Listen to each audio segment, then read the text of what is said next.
السلام علیکم، ہمارے چینل کہانی سینٹر میں خوش آمدید۔ دوستو، آج بھی میں آپ کے لیے سچی اور سبق آموز کہانی لے کر آئی ہوں، لیکن کہانی سنانے سے پہلے آپ سب سے گزارش ہے، اگر آپ نے ہمارے چینل کو اب تک سبسکرائب نہیں کیا تو پلیز سبسکرائب کر دیں اور ساتھ میں بیل آئیکن کے بٹن کو بھی آن کر دیں تاکہ ہماری ہر نیو آنے والی ویڈیو کی نوٹیفیکیشن آپ کو بر وقت ملتی رہے۔ شکریہ۔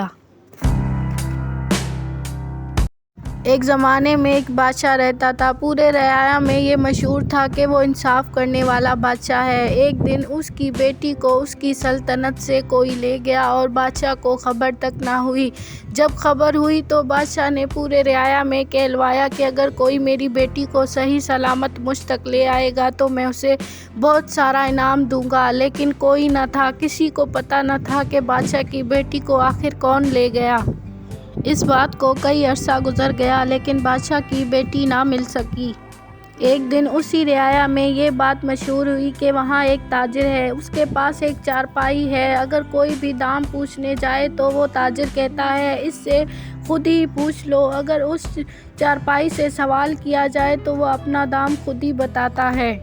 اگر کوئی بھی لینے کے ارادے سے آتا اور اس چارپائی سے اس کے دام پوچھتا تو وہ اتنا بتاتا کہ کوئی اس پر ہاتھ ڈالنے کو تیار نہ ہوتا۔ یہ بات چلتے چلتے بادشاہ تک پہنچ گئی اور بادشاہ نے اپنے وزیر سے کہا، جاؤ بازار جاؤ اور پوچھ کر آؤ کہ کیا یہ واقعہ سچ ہے۔ وزیر نے حامی میں سر ہلایا اور سلطنت سے نکل کر سیدھا بازار کی طرف آیا اور اسی تاجر کے پاس آ پہنچا۔ اس سے کہا، میں نے سنا ہے تمہارے پاس ایک جادوئی چارپائی ہے جو کہ بولتی ہے، اپنے دام خود بتاتی ہے۔ تو تاجر نے کہا، جی ہاں، یہ رہی وہ چارپائی، آپ اس سے اس کے دام پوچھیں اور اگر آپ کو چاہیے تو آپ وہ دام ادا کر کے اس چارپائی کو اپنے ساتھ لے جا سکتے ہیں۔ جب وزیر نے اس چارپائی سے پوچھا تو واقعی میں اس نے اپنے دام بتائے۔ وزیر نے گھر آ کر سلطنت میں بادشاہ کو سب واقعہ بتا دیا۔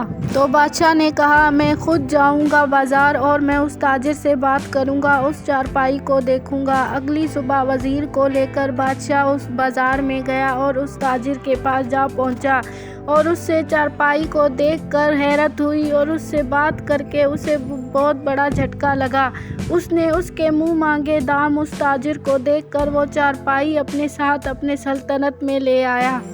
اس رات بادشاہ اسی چارپائی میں سو گیا لیکن اسے پوری رات نیند نہ آئی۔ اسے رات کو نیند نہ آ رہی تھی اور وہ جاگ رہا تھا کہ اچانک اسے اپنے نیچے سے آواز سنائی دی۔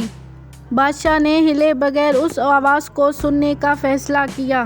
چارپائی کے نیچے سے آواز آئی۔ چارپائی کے ایک پائے نے کہا، اب تم لوگ تینوں پائے سن لو، تم تینوں بھی میرے وزن کو برداشت کر لو۔ اب میں جا رہا ہوں باہر گھومنے، چونکہ بادشاہ سو رہا ہے اور مجھے باہر تفریح پر جانا ہے۔ یہ کہہ کر وہ ایک پایا وہاں سے چارپائی کے نیچے سے نکلا اور کھڑکی سے باہر نکل گیا، چونکہ بادشاہ تو جاگ رہا تھا اور ان کی ساری باتیں سن رہا تھا۔ آدھے گھنٹے بعد وہ پایا واپس آیا اور اپنی جگہ آ کر وہیں فٹ ہو گیا۔ تو باقی پایوں نے پوچھا، بتاؤ کہاں گئے تھے اور تم اور کیا دیکھ کر آ رہے ہو؟ تو اس پائے نے کہا، یار میں یہاں سے بہت دور ایک بادشاہ کی سلطنت پر گیا، وہاں میں جا کر کیا دیکھتا ہوں کہ اس کے یہاں ایک سونے کا پیڑ لگا ہوا ہے، پورا پیڑ سونے کا ہے اور اس کے جو پتے ہیں وہ بھی سونے کے ہیں۔ یہ بات میں دیکھ کر بہت حیرت میں آ گیا کہ پورا پیڑ سونے کا ہے، اگر یہ پیڑ کا ایک بھی پتا کسی عام آدمی کو مل جائے تو وہ کتنا دولت مند ہو سکتا ہے، یہ تم سب کی سوچ ہے۔ بادشاہ نے دل میں سوچا، میں صبح اس جگہ ضرور جاؤں گا اور وہ سونے کا پیڑ ضرور دیکھوں گا۔ پھر وہاں سے ایک دوسرے پائے نے کہا، اب میں جاؤں گا، میری باری ہے، تم لوگ میرا وزن سنبھالو، اب میں تفریح کرنے جاؤں گا۔ باقی سب نے کہا ٹھیک ہے اور وہ اسی طرح کھڑکی سے نکل گیا۔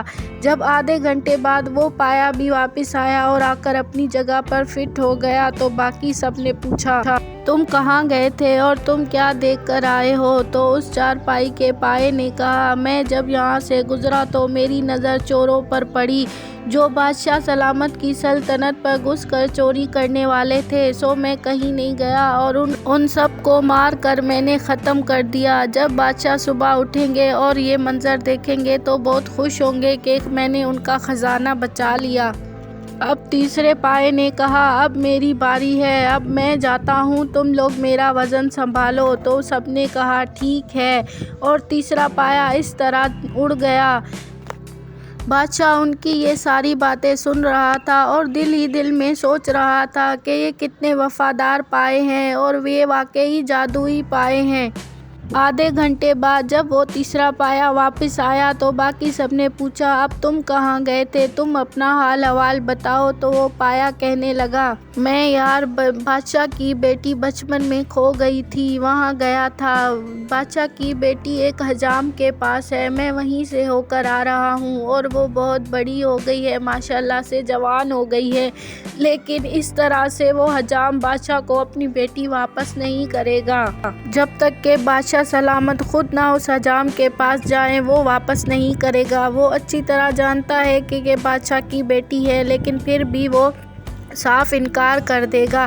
اگر بادشاہ وہاں خود جائیں گے تو ہو سکتا ہے انہیں ان کی بیٹی مل جائے، ورنہ وہ حجام کبھی بادشاہ کی بیٹی کو واپس نہیں کرے گا اگر بادشاہ خود نہ گئے تو۔ بادشاہ یہ بات سن کر دل ہی دل میں رونے لگا کہ واقعی بچپن میں تو میری بیٹی کھو گئی تھی، اب شکر ہے مجھے اس کا پتہ مل گیا، وہ حجام کے پاس ہے، میں صبح جا کر اسے لے آؤں گا۔ اور پھر چوتھے پائے کی آواز آئی کہ تم نہیں جا رہے؟ چوتھے پائے کو ایک پائے نے کہا تو وہ چوتھا پایا بولنے لگا، نہیں میں نہیں جاؤں گا۔ تو سب نے پوچھا کیوں، تم کیوں نہیں جاؤ گے؟ تو وہ کہنے لگا، میں بہت دکھی ہوں، میں نہیں جاؤں گا۔ تم دکھی ہو؟ دکھ کس بات کا دکھ ہے تمہیں؟ اس میں سے ایک پائے نے پوچھا تو وہ چوتھا پایا کہنے لگا، مجھے اس بات کا دکھ ہے کہ صبح ہوتے ہی یہ بادشاہ مر جائے گا۔ جیسے ہی بادشاہ نے یہ بات سنی تو تھوڑا سا ہلا، پھر سو گیا کہ سنوں کہ یہ کیا کہہ رہے ہیں، میں مر جاؤں گا، میں کس طرح مر جاؤں گا؟ وہ بادشاہ پھر چپ کر کے ان کی باتیں سننے لگا۔ تو سب نے پوچھا، بادشاہ کیسے مرے گا صبح؟ تم بتاؤ ہمیں، ہم پر ظاہر کرو کہ صبح بادشاہ کس طرح مر جائے گا۔ تو وہ چوتھا پایا کہنے لگا، بادشاہ سلامت کے شوز پر ایک بہت بڑا سانپ ہے، اگر بادشاہ اٹھے گا جیسے ہی اس شوز کو پہنے گا تو وہ سانپ بادشاہ سلامت کو ڈس لے گا اور اس طرح بادشاہ سلامت کی موت واقع ہو جائے گی۔ یہ سن کر بادشاہ کو بہت بڑا جھٹکا لگا اور اسی واقعے میں صبح ہو گئی۔ صبح ہو کر بادشاہ نے اپنے آدمیوں کو بلوایا اور ان کو کہا کہ میرے شوز پر بہت بڑا سانپ ہے، اسے نکالو، اسے مارو۔ تو آدمیوں نے ڈنڈے لے کر اس شوز کو مارنے لگے اور جیسے ہی اس شوز کو جھاڑا اس میں سے بہت بڑا سانپ نکلا۔ اور پھر بادشاہ اپنے وزیر اور اپنے آدمیوں کو لے کر اس حجام کے پاس گیا اور اس سے کہا، سچ سچ بتاؤ یہ بیٹی ہماری ہے ورنہ تمہارا سر قلم کر دیں گے۔ وہ حجام رو کر گڑ گڑا کر معافی مانگنے لگا اور کہنے لگا، ہاں بادشاہ سلامت، یہ بیٹی آپ کی ہے، اسے آپ لے جائیں۔ بادشاہ اپنی بیٹی کو دیکھ کر بہت خوش ہوا اور اسے اپنے ساتھ اپنے سلطنت پر لے آیا اور اسے بتایا کہ تم میری بیٹی ہو، اس سلطنت کی شہزادی ہو۔ وہ شہزادی بھی اپنے باپ سے مل کر بہت خوش ہوئی اور اگلی صبح اس پائے کے کہنے کے مطابق بادشاہ اسی جگہ پر گیا اور وہاں جا کر کیا دیکھتا ہے کہ وہاں واقعی سونے کا ایک بہت بڑا پیڑ ہے جس کے پتے بھی سونے کے ہیں۔ بادشاہ نے اپنے آدمیوں کو حکم دیا کہ اس پیڑ کو کاٹ کر اپنے ساتھ لے آؤ۔ بادشاہ کے آدمیوں نے ایسا ہی کیا، اس پیڑ کو کاٹ کر بادشاہ اپنی سلطنت میں لے آیا۔